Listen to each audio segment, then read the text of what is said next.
dialog harus pakai kitab suci.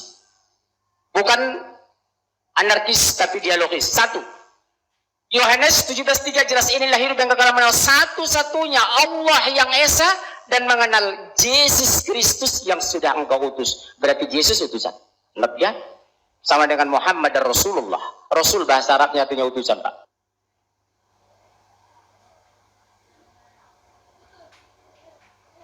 Yang kedua, mana buktinya dia manusia biasa sebagai Rasul dalam Islam?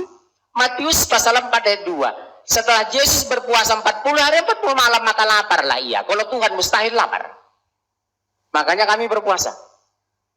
Yang kedua, Lukas pasal 2:21, setelah Yesus berusia 8 hari maka dia khitan, sunat. Dia sunat. Kalau Tuhan mustahil sunat. Dokter mana yang berani nyunat Tuhan? Betul? Ya, dunia saat ini mempersoalkan siapa Yesus. Mereka mempersoalkan siapakah Yesus itu, Allah atau bukan. Saudara, kenapa ini menjadi sebuah problem besar? Ya. Saudara, di mana-mana hari ini di seluruh dunia ada dua pandangan. Ada pandangan yang berkata bahwa Yesus adalah Allah, Yesus adalah Tuhan. Dan di sisi lain ada juga yang berpandangan bahwa Yesus bukan Allah, Yesus bukan Tuhan. Saudara, ini sangat penting. Ya, kenapa? Karena ini menjadi sebuah penentu keselamatan. Ya. Ini menjadi sebuah penentu keselamatan. Kalau kita salah dalam memahami Yesus siapa, kita salah memahami tentang Yesus ini, maka saudara kita bisa kehilangan keselamatan. Kita bisa tidak beroleh keselamatan. Namun kalau saudara kita paham benar-benar bahwa Yesus itu adalah Allah, maka saudara, orang yang percaya itu akan diselamatkan. Nah, saya mau mengangkat tema ini, saudara. Pada beberapa hari yang lalu, ya, ada namanya Ustadz Situmorang, sama ada satu lagi Ustadz, ya. Dan saudara, mereka ada dalam sebuah ruang perdebatan, ya. Ada pendeta, ada Ustadz. Jadi saudara ada dalam ruang perdebatan. Saudara, Ustadz Situmorang dan temannya itu mereka berdiri. Dan saudara, mereka menyatakan Yesus itu bukan Tuhan. Ya. Yesus itu bukan Tuhan. Mereka katakan begitu. Ya. Nah saudara, ada beberapa alasan dari mereka, Ustadz Situmorang ini. Ini jelas ini mualaf, dari Kristen menjadi seorang mualaf dan dia menjadi seorang ustadz. Ya, dan mereka begitu bebas hari ini berbicara di YouTube bahwa Yesus itu bukan Tuhan, dan mereka punya dasar-dasar. Nah, mari kita lihat sebentar beberapa dasar dari Pak Ustadz Situmorang ini. Ya, saya dikirimin oleh saudara kita Muslim, dia kirim kepada saya WA yang isinya YouTube. Ya, saudara, ini teman saya mengirim pada saya dan saya buka dan saya sudah lihat, saudara secara terbuka Pak Ustadz Situmorang ini mengatakan bahwa Yesus itu bukan Tuhan. Ya. Nah saudara, mereka ngambil ayat dari mana? Dari kitab suci juga. Nah saudara, kita bisa lihat pertama dalam Yohanes 17 ayat 3. Saudara di atas ya. Kita lihat di atas dikatakan. Nah saudara, kita bisa sama-sama baca. 1, 2, 3. Inilah hidup yang kekal itu, yaitu bahwa mereka mengenal Engkau satu-satunya Allah yang benar dan mengenal Yesus Kristus yang telah Engkau utus. Nah saudara, mereka bilang di sini kan yang tentang hidup kekal itu kan percaya pada Allah satu-satunya. Inilah hidup yang kekal, yaitu bahwa mereka mengenal Engkau satu-satunya Allah yang benar. Jadi Allah itu hanya satu, kata mereka. Ini penafsirannya ya, ini bukan penafsiran kita ya. Jadi Allah itu ya hanya Allah, bukan Yesus. Kenapa? Karena Yesus kan di sini, coba perhatikan. Dikatakan inilah hidup yang kekal itu, yaitu bahwa mereka mengenal Engkau satu-satunya Allah yang benar Baru saudara, dan mengenal Yesus Kristus yang engkau utus. Berarti kan Yesus ini diutus. Artinya bukan Allah. Masa Allah mengutus Yesus, terus Yesus yang diutus dibilang Allah? Nah, inilah menjadi sebuah pegangan mereka. Maka mereka saudara kemana-mana pakai ayat ini, dan mereka membabir kemana-mana. Mereka bilang Yesus bukan Tuhan. Ya, ayatnya jelas. Yesus bukan Tuhan. Yesus hanyalah utusan. Bagaimana orang Kristen kok bilang Yesus apa? Allah. Dari mana katanya? Kan sangat jelas. Ya, diulang saudara dibaca. Ya, saya ulang juga baca. Inilah hidup yang kekal, yaitu bahwa mereka mengenal engkau satu-satunya Allah yang benar.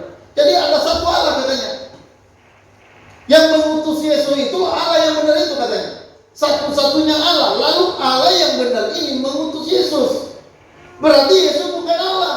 Kok utusan jadi Allah, orang Kristen bilang? Ya, gila ini orang Kristen ini. Bagaimana kok bisa yang diutus itu kok bisa jadi Allah kepada mereka? Nah, saudara, ya, inilah dasar mereka. Jadi Yesus itu bukan Tuhan. Nah, bagaimana menurut kita, saudara? Ya. Jadi salah satu alasan bahwa Yesus itu bukan Tuhan karena Yesus itu adalah utusan. Ya.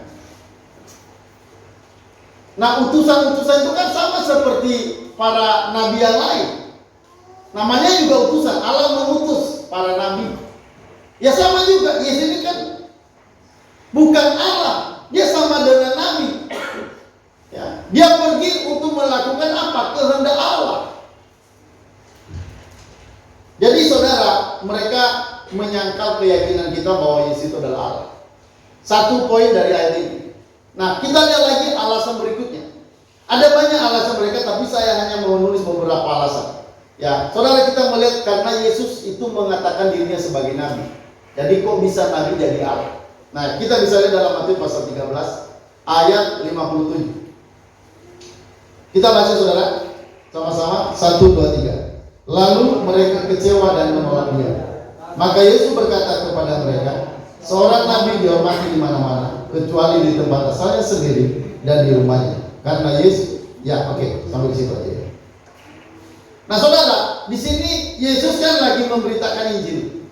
Lalu ketika Yesus memberitakan Injil, lalu saudara banyak orang kecewa dan menolak dia. Ya, menolak Yesus. Lalu saudara, Yesus mengatakan, seorang nabi dihormati di mana-mana, kecuali di tempat asalnya sendiri dan di rumahnya. Jadi saudara, Yesus memakai prinsip umum para nabi. Ya, nabi-nabi itu ditolak di tempat asalnya atau di rumahnya. Nabi di asalnya tidak dihargai, nabi di rumahnya tidak dihargai. Nah, Tuhan Yesus menyampaikan prinsip umum ini. Lalu saudara, memang dalam hal ini secara tidak langsung Yesus juga mengaku dirinya sebagai nabi. Karena di sini kan yang ditolak nabi, yang ditolak kan Yesus. Lalu Yesus mengatakan kebenaran tentang nabi yang berasal dari kampungnya atau dari rumahnya itu ditolak. Nah, di sini berarti Yesus memposisikan dirinya sebagai nabi. Loh, kok orang Kristen bilang Yesus itu Allah padahal kan nabi? Dari mana orang Kristen punya prinsip begitu? Bahkan kadang-kala sampai pas itu orang itu bilang, anak kecil pun tahu bahwa Yesus itu bukan Allah. Anak kecil katanya. Bahkan sampai kadang bilang kasarnya, mereka bilang, bahkan orang India pun tahu bahwa Yesus itu bukan Allah. Nah, ini mereka mengeluarkan pernyataan-pernyataan begini. Ini orang Kristen yang lemah, orang Kristen yang jarang baca Alkitab, ini pasti akan terpengaruh. Dan banyak orang yang masuk, saudara, pindah dari agama Kristen kepada agama Islam. Jadi saudara, Yesus secara tidak langsung menyamakan dirinya sebagai seorang nabi, dan dia sebagai seorang nabi dia ditolak baik di kampungnya maupun di rumahnya. Jadi kok Yesus dibilang nabi, kok dibilang Allah? Jadi yang mereka paham bahwa Yesus itu hanyalah utusan, hanyalah nabi. Lanjut saudara, kita melihat lagi, ini alasan mereka yang ketiga. Selain banyak alasan lainnya, kita lihat dalam Matius. Ini karena Yesus makan, lapar, disunat. Kalau Allah kan tidak mungkin. Ya, oke, kita baca Matius pasal 2, pasal 4 ayat 2. 1, 2, 3. Dan setelah berpuasa 40 hari dan 40 malam, akhirnya laparlah Yesus. Loh, Yesus kan lapar. Loh, kok Allah lapar? Bagaimana kok Allah lapar? Bisakah Allah lapar? Nah, saudara, dikatakan dan setelah berpuasa 40 hari 40 malam akhirnya laparlah Yesus. Oke, kita baca lagi Lukas 2:21. Sama-sama kita baca 1, 2, 3. Dan ketika genap 8 hari dan ia haruslah disunatkan, ia diberi nama Yesus, yaitu nama yang disebut oleh malaikat sebelum ia dikandung ibunya.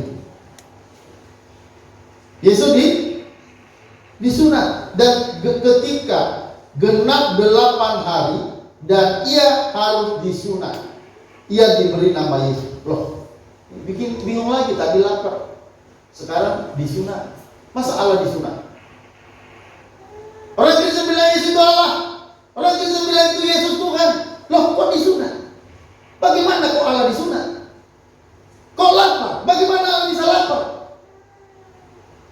Nah, ini saudara menjadi sebuah problem, dan orang Kristen yang tidak panjang berpikirnya, ya pendek cara berpikirnya, langsung saudara telan ini ceramah ustadz daripada apa ini, ustadz Situmorang ini.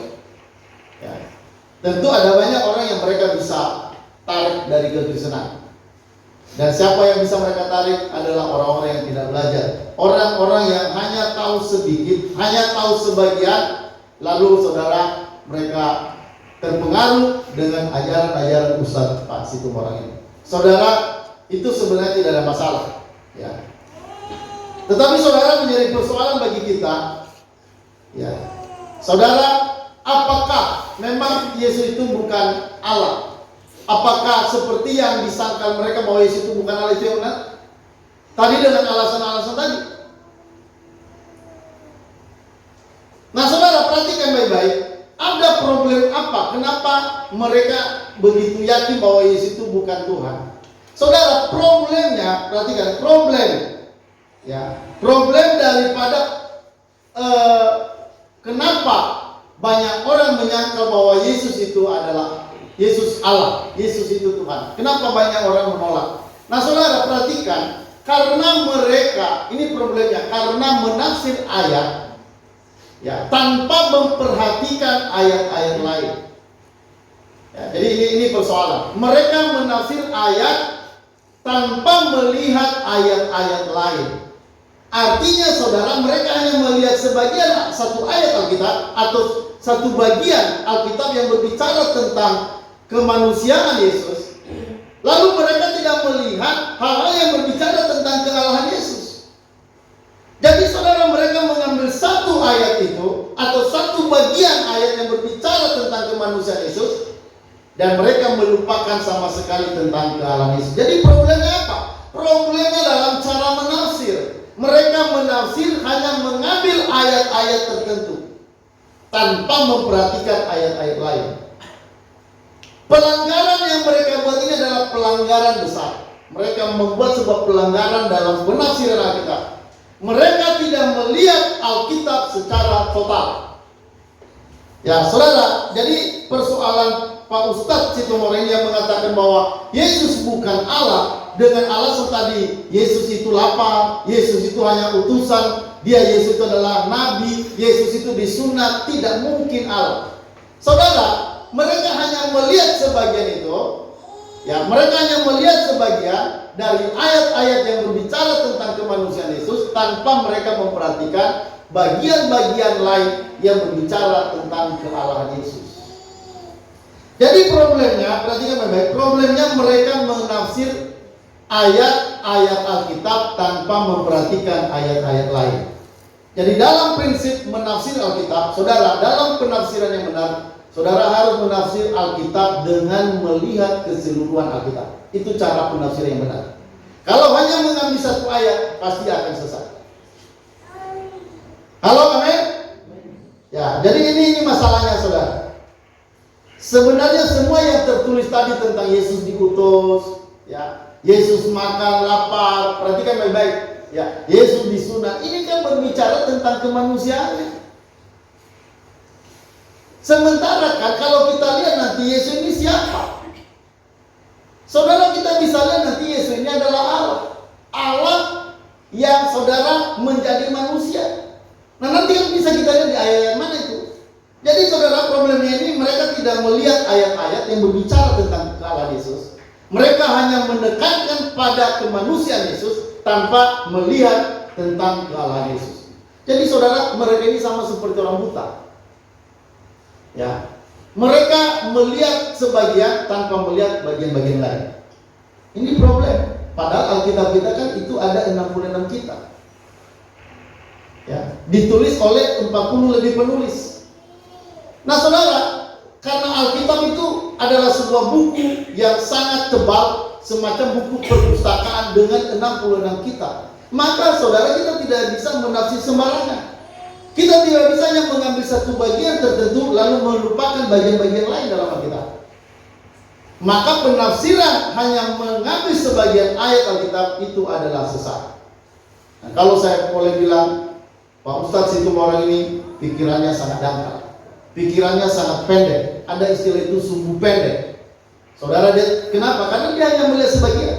Dia tidak melihat bagian-bagian lain dalam Alkitab. Ya, kalau saya pikir ini orang belum tamat. Kalau misalnya ada orang misalnya dia sekolah SMA, dia mungkin sudah dapat ijazah SMA. Ini contohnya. Tetapi saudara, dia sebenarnya waktu sekolah itu dia nggak sekolah. Kalau dia sekolah hanya sampai di pintu gerbang, hanya sampai di pintu gerbang, dia nggak masuk kelas. Lalu saudara udah sampai pintu gerbang, dia pulang, belum sampai belajar. Jadi dia belum mempelajari keseluruhan Alkitab, dia sudah merasa tahu semuanya, dia sudah merasa benar. Saudara, kita harus benar-benar mendalami, menyelidiki Alkitab, baru kita bisa berbicara. Tidak bisa baru kita tahu sebagian lalu kita bisa berbicara, nggak boleh. Karena bagaimanapun nanti akan kita menjadi penyesat. Dan sayangnya siapa sih yang ditipu? Siapa yang kena tipu? Bukan orang Kristen. Orang Kristen tahu Alkitab, tahu bahwa Yesus itu adalah Allah. Yang ketipu itu siapa? Orang yang hanya dengar-dengar dari para ustadz seperti ini. Orang yang hanya dengar-dengar sebagian pasti tertipu, pasti kena tipu. Sehingga akhirnya mereka menolak keselamatan yang ada di dalam Yesus. Saudara, siapa yang mereka tipu? Bukan kita. Yang mereka tipu itu anak-anak mereka. Yang mereka tipu itu orang-orang yang mendengar mereka, itu yang kena tipu. Maka saudara, saya sih berharap dengan pengelurusan seperti ini banyak orang akan lebih dalam lagi dalam mempelajari Alkitab. Jadi bukan sekedar belajar. Seperti Pak Ustadz ini, saudara, dia hanya mengambil sebagian ayat dan melupakan ayat-ayat lain yang ada di dalam kitab suci. Nah, mari kita lihat saudara, bagaimana seharusnya kita menafsir tentang siapa Yesus yang sebenarnya. Nah, saya mau katakan bahwa Yesus itu adalah Allah. Nah, bagaimana kita bisa melihat itu sebagai bahwa Yesus itu adalah Allah? Nah, mari kita lihat saudara dalam dalam Yohanes pasal 1. Nah, saudara, kita harus melihat Yesus itu dalam latar belakangnya lebih dulu. Yesus itu sebenarnya dari mana? Nah, saudara, kita lihat Yohanes pasal 1 ayat 1 sampai 3 dan ayat 15. Di sini saudara, di ayat-ayat ini kita bisa lihat Yesus itu siapa sebelumnya. Sebelum jadi manusia siapa. Nah, kalau orang lupa ini, tidak tahu ini, maka dia hanya melihat Yesus sebagai manusia.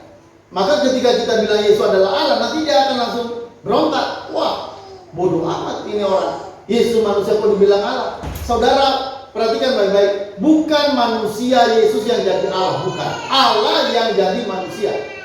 Mari saudara kita baca dalam Yohanes 1 ayat 1 sampai 3 dan 14. Sama-sama mari kita baca. 1 2 3. Pada mulanya adalah firman. Firman itu bersama-sama dengan Allah dan firman itu adalah Allah. Ia pada mulanya bersama-sama dengan Allah. Segala sesuatu dijadikan oleh Dia dan tanpa Dia tidak ada sesuatu pun yang telah terjadi dari segala yang telah dijadikan. Firman itu telah menjadi manusia dan diam di antara kita, dan kita telah melihat kemuliaannya, yaitu kemuliaan yang diberikan kepadanya sebagai anak tunggal Bapa, penuh kasih karunia dan kebenaran. Nah, saudara, di sini ayat ini bisa kita lihat Yesus itu siapa. Saudara, kalau kita lihat ayat-ayat tadi, kita lihat Yesus manusia. Tapi ayat-ayat yang lain berbicara Yesus itu Allah. Ya, apa saudara? Di sini kita lihat tadi, perhatikan baik-baik, Yesus itu siapa? Pada mulanya adalah firman. Nah, perhatikan kata firman. Firman itu bersama-sama dengan Allah, dan firman itu adalah Allah. Ya. Saudara, firman ini ini berbicara tentang firman. Pada mulanya adalah firman. Nanti firman ini kita lihat, nanti firman ini siapa? Yesus. Nah, pertama kita lihat dulu, pada mulanya adalah firman. Firman itu bersama-sama dengan Allah. Firman itu adalah Allah. Firman itu adalah Allah. Saya ulang ya, firman, pada mulanya firman itu bersama-sama Allah, dan firman itu adalah Allah. Ya. Ayat 3, ia pada mulanya bersama-sama dengan Allah, segala sesuatu dijadikan oleh Dia, dan tanpa Dia tidak ada sesuatu pun yang telah jadi dari segala yang telah dijadikan. Jadi saudara, firman itu bersama-sama Allah, firman itu adalah Allah, firman itu pada mulanya bersama-sama dengan Allah. Segala sesuatu dijadikan oleh Dia. Jadi firman ini saudara, yang menjadikan segala sesuatu. Firman itu bersama-sama Allah, firman itu adalah Allah. Baru ayat 14, baru makin jelas. Firman itu telah menjadi manusia. Nah, firman yang tadi, yang pada mulanya, yang bersama Allah, yang adalah Allah, yang menjadikan segala sesuatu, itu menjadi manusia di ayat 14. Firman itu telah menjadi manusia. Firman itu telah menjadi manusia dan diam di antara kita. Nah, disinilah Yesus, saudara, yang adalah firman yang pada mulanya, firman yang bersama Allah, firman yang adalah Allah, firman yang menjadikan segala sesuatu. Sekarang dalam ayat 14 dikatakan firman itu telah jadi manusia. Jadi orang tidak tahu ini. Saya yakin mungkin Pak Situmorang ini tidak memahami ini secara mendalam, si Ustadz Situmorang ini. Ya. Saudara, karena orang tidak memahami latar belakang siapa Yesus, mereka hanya melihat Yesus sebagai manusia sama seperti kita, maka saudara, mereka langsung cepat mengambil kesimpulan. Nah, kalau kita melihat Yesus ini saudara, Dia adalah Allah yang adalah firman tadi, firman yang adalah Allah, firman itu menjadi manusia. Jadi kan jelas, firman itu tadi menjadikan segala sesuatu. Tidak ada segala sesuatu tanpa firman. Firman itu tadi katakan pada mulanya adalah firman. Artinya sebelum segala sesuatu ada, sebelum segala sesuatu dijadikan, firman itu sudah ada. Ya, di ayat 14 firman itu menjadi manusia. Nah, Pak Situmorang, Ustaz Situmorang ini dia tidak tahu ini. Saya yakin, kalaupun dia pernah baca ini, tapi saudara dia tidak mencoba untuk memahami. Karena memang dia di dalam hatinya sudah punya rasa penolakan, maka dia baca ini, dia lewati saja. Saya percaya dia nggak memahami ayat ini. Jadi saudara, Yesus itu memang kalau kita lihat tadi dia hanya memang utusan. Kalau kita lihat di Yohanes pasal 3 tadi ayat 17. Tapi perhatikan, walaupun utusan, tadi kan dikatakan ya, perhatikan. Inilah hidup yang kekal itu, yaitu mereka mengenal Engkau sebagai satu-satunya Allah yang benar, dan mereka mengenal Aku yang diutus Allah. Saudara, jadi hidup kekal itu mengenal Allah dan mengenal Yesus. Jadi kalau misalnya hanya mengenal Allah tidak cukup.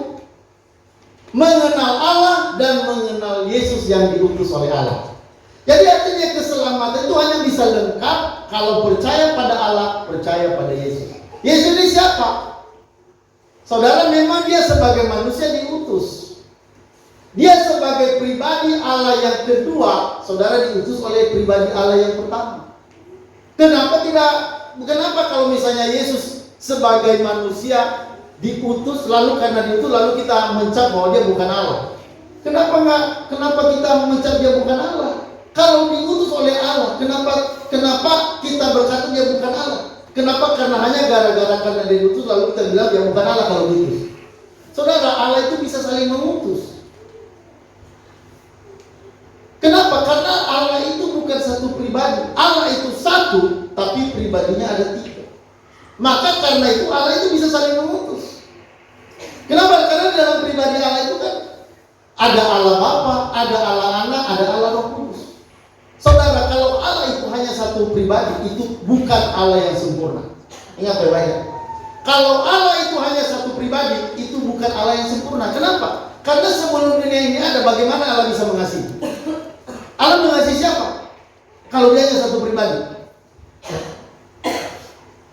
Sebelum dunia ini ada, Allah itu sudah ada. Bagaimana Allah bisa mengasihi kalau dia hanya dirinya sendiri? Maka tidak mungkin Allah itu hanya satu pribadi. Karena kalau Allah hanya satu pribadi, Allah itu tidak sempurna. Kenapa? Karena Allah tidak bisa mengasihi. Bagaimana dia bisa mengasihi tanpa ada yang lain yang mau dikasihi? Maka saudara, dengan 3 pribadi dalam satu Allah, itulah Allah yang sempurna. Kenapa? Di situ dia Allah itu bisa mengasihi karena ada pribadi yang lain. Yesus adalah pribadi yang lain daripada pribadi pertama dari Allah. Maka ketika Yesus jadi manusia, turun jadi manusia, diutus oleh Allah yang pertama. Pribadi yang pertama. Dia mengutus Yesus yang adalah pribadi yang kedua. Saudara, kalau mengutus itu tidak membatalkan kealahannya. Kalau dia menjadi utusan, saudara, itu tidak bisa membatalkan kealahan yang dimiliki oleh Yesus sebelum dunia ini ada. Sekali Allah, tetap Allah. Halo, amin? Nggak bisa, saudara. Dia melakukan itu, saudara. Kenapa dia mau diutus? Itu karena sebuah maksud tujuan untuk keselamatan. Makanya saudara perhatikan, kalau orang tidak kenal Allah, atau hanya orang kenal Allah tapi dia tidak kenal Yesus, tidak dapat keselamatan. Halo, amin? Kenapa harus melalui Yesus? Karena pribadi Yesus yang kedua inilah yang datang ke dalam dunia jadi manusia. Lalu dalam keadaan sebagai manusia dia taat seluruh hukum Taurat, dia taat seluruh hukum secara sempurna, baru nanti sampai dia mati di kayu salib. Di atas kayu salib, saudara, di sana dosa diselesaikan. Jadi saudara, kepentingan Yesus jadi manusia itu sangat penting. Untuk apa? Untuk menanggung segala dosa manusia di kayu salib. Orang yang telah ditebus oleh Yesus di kayu salib, itulah orang yang bisa diselamatkan. Karena tidak ada seorang pun yang bisa masuk surga tanpa ditebus, tanpa disucikan. Mana ada orang berdosa bisa masuk surga? Nggak ada orang bisa masuk surga tanpa mengalami pengudusan lebih dulu. Jadi harus benar-benar ada yang dikuduskan. Orang masuk surga itu satu dosa kecil aja tidak bisa masuk. Satu dosa kecil, tak usah dosa besar, tak usah dosa merampok, tak usah dosa membunuh. Satu dosa kecil saja. Ya, misalnya bohong, hanya 1 kali bohong seumur hidup. Satu kebohongan itu tidak bisa masuk ke surga. Sekecil apapun dosa tidak bisa masuk ke surga. Maka penting Yesus harus datang ke dalam dunia. Dan untuk dia datang, dia harus diutus oleh pribadi pertama, Allah Bapa. Maka saudara, kalau orang tidak kenal Allah, tidak kenal Yesus, itu tidak ada hidup kekal. Maka Yohanes 17 ayat 3 perlu dipertanyakan sama Pak Ustadz Situmorang ini. Kenapa harus percaya pada Allah lalu percaya juga pada Yesus sebagai utusan? Karena Yesus sebagai utusan itu penentu keselamatan. Karena kalau Yesus tidak diutus ke dalam dunia, tidak jadi manusia, tidak ada manusia yang sempurna di dunia ini. Maka berarti semua manusia akan masuk ke neraka. Maka karena dia datang ke dalam dunia, dia menjadi manusia sempurna. Sehingga sebagai manusia sempurna, Yesus berkenan pada Allah. Dan sebagai manusia yang sempurna, dia bisa datang mewakili kita untuk tebus dosa. Dia sebagai manusia sempurna. Kalau dia berdosa, dia tidak bisa untuk menanggung dosa. Maka karena itu saudara, Allah jadi manusia. Karena tidak ada manusia yang bisa sempurna dan tidak ada manusia yang bisa menjadi juru selamat. Tidak ada manusia yang bisa berkenan pada Allah. Dan hanya ada satu manusia yang berkenan pada Allah, adalah Yesus. Dia adalah manusia yang adalah Allah jadi manusia. Maka saudara, kalau orang tidak memahami sampai kedalaman seperti ini, siapa Yesus itu sebenarnya, dari mana Yesus itu, kalau orang tidak tahu itu, dia hanya tahu Yesus sebagai utusan, hanya itu yang dia tahu, maka pasti sesat. Jadi saya boleh bilang, Pak Ustadz Situmorang ini, ya, dia saudara pasti sesat.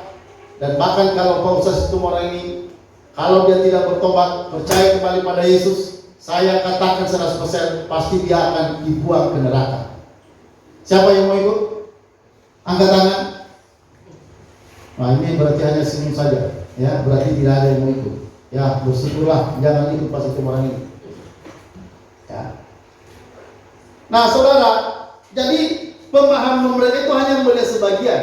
Kalau saya boleh bilang ini orang seperti buta, tapi butanya sebelah, hanya sebelah. Jadi melihat sebagian, yang lainnya buta. Ya, jadi ini memandang Allah. Kalau saya lihat Pak Ustadz ini, dia memandang Allah itu memandang Allah dengan memandang sebelah mata. Dia memandang Allah, dia melihat Yesus ini sebelah mata, hanya melihat sisi kemanusiaan, dia nggak melihat sisi ke Allahnya siapa Yesus. Nah, saudara, ini penting. Ya, ini penting buat kita, bukan hanya buat keselamatan kita, tapi untuk kita menghadapi seluruh masalah hidup ini dengan punya iman seperti ini, itu akan menjadikan kita menjadi orang yang kuat. Halo, amin. Ya, kalau kita punya keyakinan begini, kalau Yesus saja dia mau jadi manusia, kalau Yesus saja dia mau mati buat kita, dia mau menyelamatkan kita, maka itu artinya dia akan memelihara seluruh hidup kita dari sejak kita lahir sampai kita mati nanti. Halo, amin. Allah memelihara kita, maka orang yang percaya bahwa Yesus itu adalah Allah, Yesus itu adalah Tuhan, maka saya percaya tidak ada keraguan-raguan yang bisa menguasai orang-orang percaya seperti itu. Ya, makanya kalau kita melihat ya, orang-orang yang begitu percaya pada Yesus, mereka saudara berani mati buat Tuhan. Kita lihat siapa itu? Paulus. Saudara, dia rela masuk penjara berkali-kali. Bahkan hidupnya lama di penjara. Tapi kenapa dia kok bisa menulis Alkitab? Kenapa kok dia bisa bersukacita? Kenapa kok dia bisa bersaksi mengirim surat-suratnya? Makanya di penjara itu ya dia banyak menulis. Makanya perjanjian baru itu yang paling banyak menulis perjanjian baru itu adalah Paulus. Separuh dari kitab perjanjian baru itu adalah tulisan Paulus. Padahal saudara, siapa dia? Dia manusia biasa. Tetapi karena keyakinannya terhadap Allah, dia kenal siapa Yesus sebagai Tuhan dan Juru Selamat, maka saudara, tidak ada yang bisa menghalangi dia untuk terus maju. Ada apa? Karena dia punya iman pada Yesus. Orang yang punya iman pada Yesus, sikapnya pasti berubah, cara hidupnya pasti berubah. Orang yang melayani Tuhan mau melayani, mau berkorban. Kenapa? Karena mereka tahu dalam Yesus ada keselamatan. Dan kalau kita melayani Tuhan, maka nanti kita akan mendapat upah di sorga. Halo, amin. Kita akan dapat upah di sorga. Kita akan mendapatkan bagian-bagian yang luar biasa nanti di sorga. Ada mahkota di sorga, ada upah di sorga. Makanya selama masih ada kesempatan saudara, layani Tuhan. Apa saja layani. Mungkin hanya mengajar sekolah minggu, ya lakukan dengan baik. Saudara akan dapat upah di sorga. Mungkin saudara hanya bisa menyuguhkan air putih, suguhkan air putih kepada hamba-hamba Tuhan. Halo, amin. Ya, saya kalau ada tamu itu selalu saya bilang bikin teh, bikin kopi. Wah, saya pasti upahnya lebih besar. Karena air putih saja dikasih dapat upah, apalagi ngasih kopi sama ngasih teh. Tidak ada yang sia-sia. Halo, amin. Ya. Apalagi kadang kalau saya biasanya tambah roti. Wah, udah lebih banyak upah. Ngasih air putih saja dapat upah, apalagi ngasih teh, ngasih kopi, ngasih apa? Hah? Roti. Apalagi kasih transport pengembalian. Wah, itu lebih besar lagi. Itu akan upahnya lebih hebat lagi. Ya. Makanya orang anak-anak itu jangan pelit-pelit, karena setiap yang kita tabur itu pasti akan jadi upah. Bukan untuk keselamatan, yang bukan, karena kita selama itu hanya cukup dengan kematian Yesus. Tapi untuk dapat upah di sorga, saudara harus ambil bagian dalam pelayanan. Makanya ketika misalnya disuruh jadi pemimpin pujian, jangan malas-malas. Disuruh bermain musik, jangan malas-malas karena itu terhitung semua. Ya. Ngumpulin apa untuk kolektan. Jangan harus didorong-dorong baru maju ke depan. Anda itu mau dapat upah enggak? Terima tamu.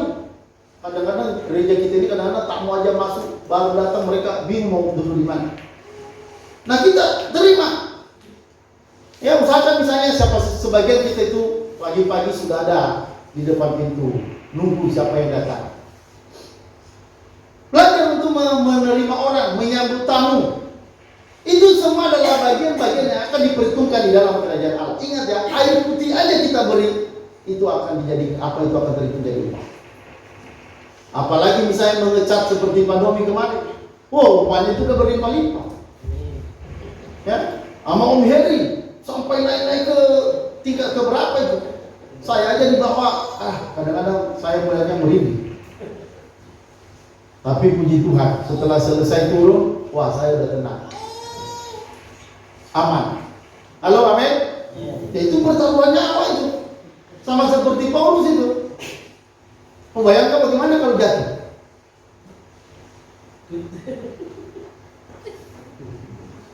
Iya kan? Wah, saya aja sampai gak bisa tidur itu kalau kalau lihat naik-naik ke atas itu. Biasanya saya di kamar dengarkan khotbah atau dengarkan YouTube. Ini saya seharian duduk. Kenapa? Ya sisi keamanan yang harus dipikirkan. Ya, karena kalau misalnya ada yang jatuh, resikonya lebih berat. Tapi puji Tuhan, semua pengorbanan itu tidak pernah sia-sia. Halo, amin saudara? Tidak ada yang sia-sia setiap apa yang kita beri di dalam Tuhan. Tenaga, keringat yang keluar, air mata yang keluar, pengorbanan. Ya, ada misalnya kita lupa dikasih minum, ya itu semua pengorbanan. Ya, kita lupa dipuji, itu nggak apa-apa. Nggak dipuji juga tetap melakukan sesuatu bagi Tuhan. Kenapa? Karena saudara, itu semua dilihat Tuhan, dan setiap upah sekecil apapun, pekerjaan sekecil apapun, itu pasti akan dihitung oleh Tuhan. Tuhan itu saudara tidak pernah berutang sama kita. Jadi lakukan sesuatu, Dia akan perhitungkan itu buat kita menjadi upah. Termasuk memberi keuangan di dalam Tuhan. Uang yang saudara berikan di dalam Tuhan itu tidak pernah hilang. Ya, itu tidak pernah tidak terhitung. Itu tidak pernah itu tidak pernah dilupakan. Itu akan dihitung semuanya. Oke, saudara lanjut. Tadi siapa Yesus? Kita melihat Dia adalah firman yang jadi manusia. Firman itu adalah Allah yang jadi manusia.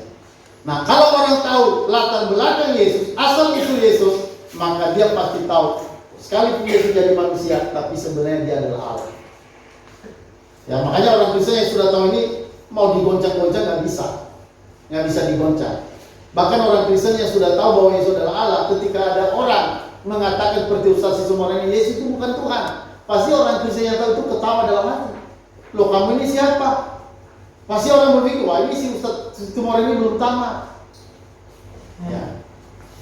Nah, hanya sayangnya tadi Pak Ustaz ini karena dia terus berbicara, maka dia akan menipu banyak orang, menipu anak-anaknya, menipu saudara-saudaranya, menipu pendengarnya. Kenapa? Karena mereka tidak berbicara seperti yang Alkitab tulis. Mereka memutarbalikkan Alkitab. Ya. Mereka tidak melihat Alkitab secara keseluruhan. Mereka hanya melihat bagian-bagian tertentu dalam Alkitab. Itu penafsiran yang salah. Ya. Oke, lanjut saudara, kita melihat lagi Yesus itu siapa? Kita bisa lihat di dalam Filipi pasal 2 6 sampai 8. Ya, ini ayatnya ya. Jadi ada data-data dalam Alkitab, ada ayat-ayat dalam Alkitab yang jadi sumber kita untuk mengatakan Yesus itu siapa.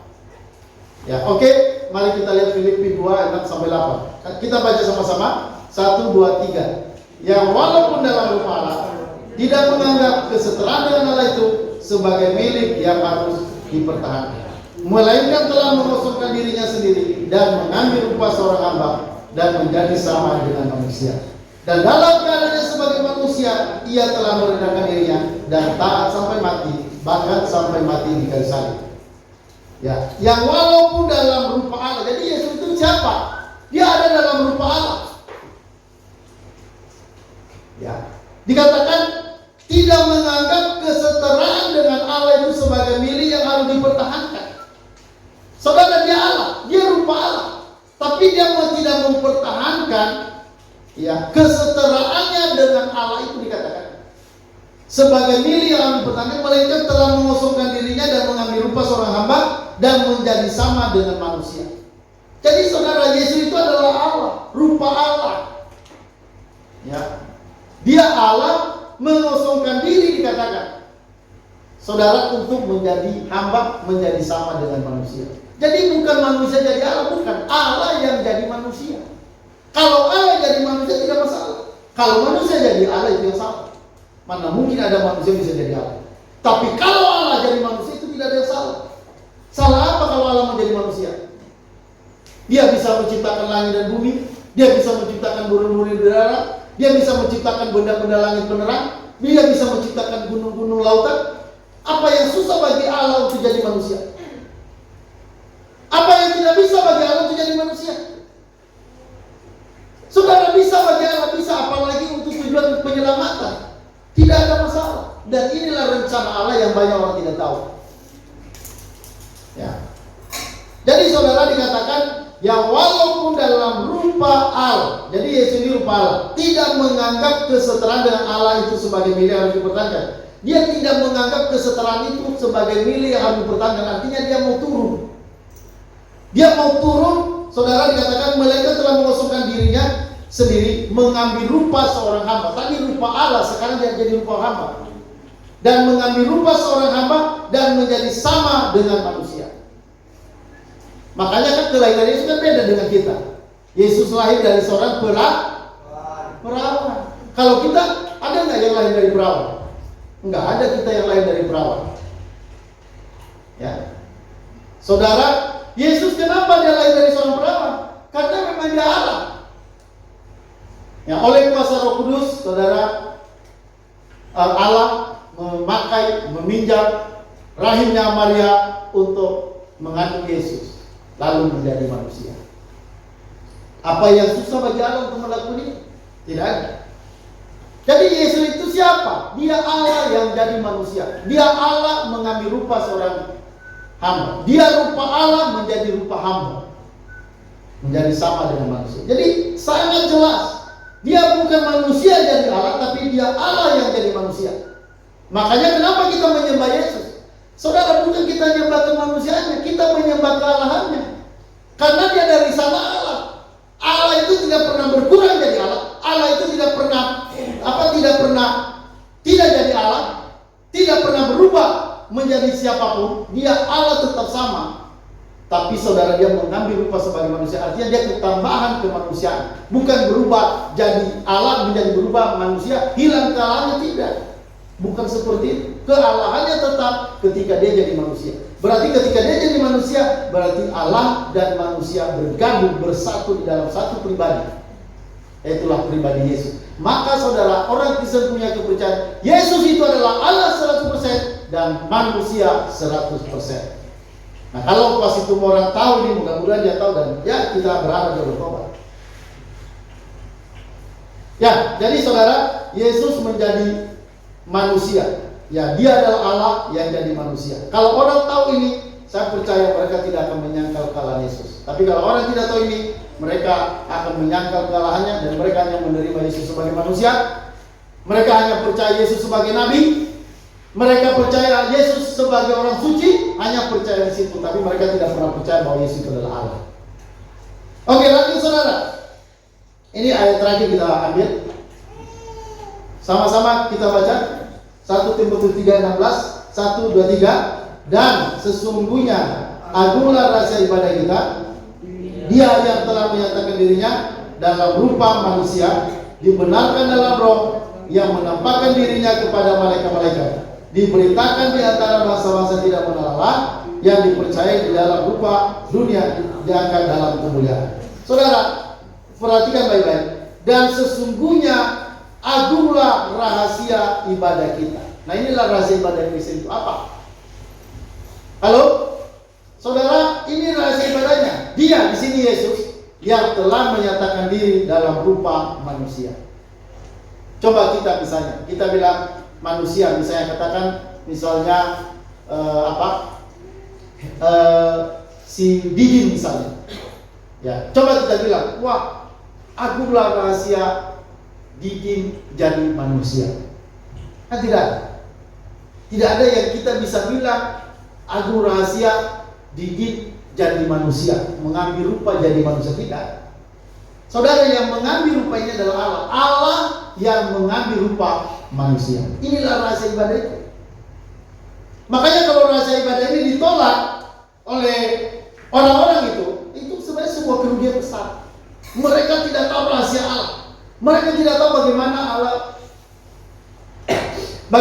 Allah merencanakan keselamatan. Ini rahasia bagaimana Allah jadi manusia, ini rahasia keselamatan. Makanya sampai kalau kita jadi orang Kristen dan kita bisa paham ini luar biasa. Artinya Allah menyatakan siapa Allah yang datang melalui Yesus pada kita. Dan itu artinya kita adalah orang-orang yang dipilih oleh Allah. Inilah yang disebut dipilih oleh Allah. Ya, tidak semua orang, saudara, bisa percaya ini. Tapi kenapa kita percaya? Itu karena kita dipilih untuk percaya kepada Allah. Makanya dikatakan sesungguhnya agunglah rahasia ibadah kita. Dia di sini Yesus yang telah menyatakan dirinya dalam rupa manusia. Jadi dia yang tadi kita katakan Allah, firman, saudara, mengambil rupa jadi manusia, mengambil rupa manusia. Jadi Yesus ini mengambil rupa jadi manusia. Bukan manusia mengambil rupa Allah, bukan. Terbalik. Saudara, Allah mengambil rupa manusia. Kalau di dalam kitab Filipi pasal 2 tadi dalam ayat 5 dikatakan dia dalam rupa Allah. Ya, dia dalam rupa Allah. Terus dikatakan mengosongkan dirinya dan mengambil rupa seperti seorang hamba dan menjadi sama dengan manusia. Dalam Yohanes pasal 1 tadi, pada mulai firman itu bersama-sama Allah, firman itu adalah Allah, firman itu yang menjadikan segala sesuatu yang ada. Terus di ayat 15 dikatakan firman itu telah menjadi manusia dan dia di antara kita. Jelas. Saudara, orang yang tidak memahami kebenaran-kebenaran ini pasti akan menolak Yesus itu sebagai Allah. Mereka begitu mudah mengatakan Yesus itu bukan Allah. Yesus itu hanya manusia biasa. Kenapa? Karena hanya mereka melihat bagian-bagian tertentu dalam ayat-ayat Alkitab. Mereka tidak membaca keseluruhan, total Alkitab. Jadi dalam mengartikan ayat-ayat Alkitab, kita harus melihat keseluruhan Alkitab. Jadi penafsiran yang benar itu adalah penafsiran yang secara total Alkitab itu menyatakan hal itu secara total, secara keseluruhan. Jadi bukan hanya bagian-bagian ayat tertentu lalu kita tafsir. Ya, makanya kalau seperti Pak Ustadz Situmorang, ada lagi namanya Ustadz Kainama, itu tidak pantas jadi seorang pembicara Kristen. Mereka cocoklah jadi pembicara agama lain. Tapi kalau di kita itu tidak termasuk. Ya, kenapa? Karena mereka tidak paham Alkitab secara keseluruhan. Mereka tahu Alkitab hanya sebagian. Ya, karena sebagian lalu mereka berpikir bahwa Alkitab itu kontradiksi. Saudara, kalau dibaca secara total, secara keseluruhan, tidak ada yang kontradiksi. Ya, tidak ada kontradiksi dalam Alkitab. Jadi, saudara, Allah jadi manusia juga tidak kontradiksi. Makanya ketika kita bilang seperti tadi misalnya Yesus lapar, itu menunjukkan kemanusiaannya. Memang benar, kan Yesus sudah jadi manusia, sama dengan manusia. Ya wajar dia lapar. Kalau dia lapar, bukan Allah yang lapar. Jangan dibilang wah Yesus lapar, berarti Allah lapar. Tidak, yang lapar manusianya. Yang minum bukan Allah yang minum. Yang lapar adalah manusia, Yesus. Yang minum adalah manusia, Yesus. Yang kalau menangis bukan Allah yang menangis. Yang menangis itu manusianya. Tapi jangan pakai kemanusiaan Yesus, bukti-bukti kemanusiaan Yesus untuk membatalkan kesalahannya. Tidak. Jangan pakai itu untuk membatalkan, berarti bukan Allah. Salah. Saudara, bukti Yesus sebagai manusia, dia makan, dia lapar, itu membuktikan kemanusiaannya. Tapi itu bukan membuktikan bahwa dia bukan Allah, bukan. Jadi semua tanda-tanda kemanusiaan membuktikan dia manusia, dan tanda-tanda kealahan membuktikan dia Allah. Ya. Misalnya dia berkata, ya, Yesus pernah berkata, barang siapa percaya kepadaku, ia akan menerima hidup yang kekal. Ya, walaupun dia mati, akan saya bangkitkan pada hari terakhir. Saudara, itu berbicara tentang apa? Itu tentang kealahannya. Dia bisa membangkitkan orang. Jadi ada sisi-sisi di mana Yesus itu berbicara sebagai Allah. Kadang-kadang dia juga berbicara sebagai manusia. Jadi kenapa? Karena di dalam diri Yesus ada dua natur. Kadang dia berbicara sebagai Allah, kadang dia berbicara sebagai manusia. Ya. Makanya waktu misalnya dia menenangkan gelombang, ombak, topan, dia bilang diam dan tenang. Lalu langsung tenang. Bukan kalau seperti kita musuh setan ya, sampai berkali-kali, sampai urat keluar, sampai ludah keluar, setan juga keluar. Tapi kalau misalnya bilang aja pergi kau, langsung pergi. Kenapa? Karena dia punya otoritas kealahan. Dia tidak ada yang gagal kalau dia melakukan sesuatu. Dia bilang, barang siapa berdoa dalam namaku, 2-3 orang berkumpul dalam namaku, aku ada di tengah-tengah mereka. Loh, bagaimana kalau manusia kok bisa ada di tengah-tengah manusia di seluruh dunia? Di sana berkumpul, di Amerika ada berkumpul 2-3 orang. Di sana di Jepang ada 2-3 orang berkumpul. Dikatakan kok dia bisa ada di sana 2-3 orang berkumpul dalam namaku, aku ada di situ. Itu kan berbicara tentang kealahannya. Nggak mungkin kalau itu berbicara kemanusiaannya. Manusia itu kan terbatas. Jadi saudara-saudara, ada hal-hal yang membuktikan bahwa Yesus adalah manusia melalui dia lapar, disunat, makan, minum. Saudara, itu bukti-bukti kemanusiaannya, tapi bukti kemanusiaannya yang hanya dipakai untuk membuktikan kemanusiaannya, bukan dipakai untuk membuktikan bahwa dia bukan Allah. Ini harus dipahami. Bukti-bukti kealahannya, ya, bukti-bukti kealahannya, saudara, itu juga hanya membuktikan tentang kealahannya, tidak membuktikan bahwa dia bukan manusia. Ya, jadi ini harus bisa dipilah-pilah, harus bisa dibedakan kemanusiaannya, ya kemanusiaannya, kealahannya, ya kealahannya. Jangan karena kita jangan terlalu ekstrim, kita hanya percaya dia manusia, kita menolak bahwa dia adalah Allah. Itu ekstrim. Atau kita hanya percaya dia Allah, kita tidak percaya dia manusia. Itu juga ekstrim. Ya, jangan ekstrim. Kita harus, saudara, percaya dia adalah Allah dan dia juga manusia yang diutus untuk menjadi juru selamat bagi kita. Halo, amin. Saudara, jadi saudara, apapun yang mereka bilang Yesus bukan Tuhan, Yesus bukan Allah, itu karena kurang paham. Itu karena mereka pikirannya terlalu pendek. Ada istilah itu, sumbunya pendek, terlalu pendek, terlalu singkat, pikirannya tidak berpikir panjang. Ya, maka saudara, mereka ini akhirnya akan menyesatkan. Dan saya bilang tadi, yang disesatkan siapa? Bukan orang Kristen. Orang Kristen tahu siapa Yesus. Jadi yang ditipu itu yang bukan orang Kristen.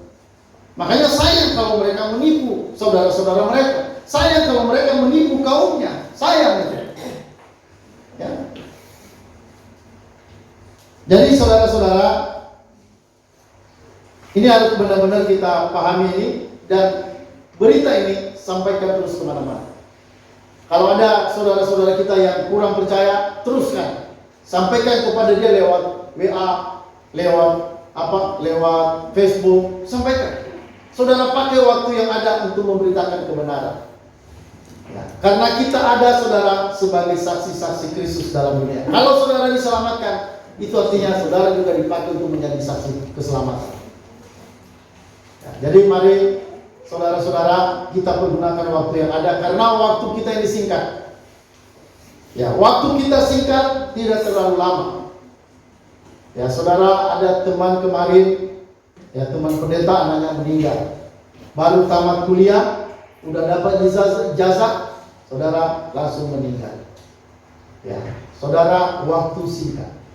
Waktu kita itu buru-buru, kata Musa. Ya, waktu itu singkat, buru-buru. Ya, seperti awan ditiup angin hilang lenyap.